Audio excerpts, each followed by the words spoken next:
भाइयों और बहनों, उम्मीद करता हूँ आप सब खैरियत से होंगे। आप सब पर अल्लाह के हज़ारों रहमतें और बरकतें नाज़िल हो। अल्लाह पाक आप सबको खुशआदाब रखें, आमीन। हमें अपनी दुआओं में याद रखें। अगर हमारी वीडियोस अच्छी लगे हैं तो लाइक और शेयर ज़रूर करें, क्योंकि अच्छी बात दूसरों तक पहुँचाना सदका जारिया है। चंद बातें बराए कामिल वज़ाइफ: नमाज़ पाबंदी से करें, फ़िरक़ों में न पड़ें, तमाम इंसान हर कलमा से मोहब्बत करें।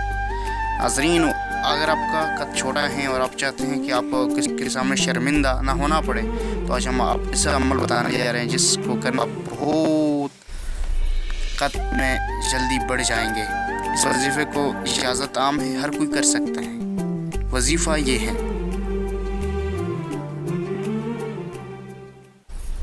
रोज़ाना फजर और इशा की नमाज के बाद ये 2 इसम 313 मरतबा पढ़े, या कादिर या कवी हो। इंशाल्लाह आप बहुत ही जल्दी आपके कद में इजाफा होने लगेगा, आपका कद बहुत बढ़ेगा।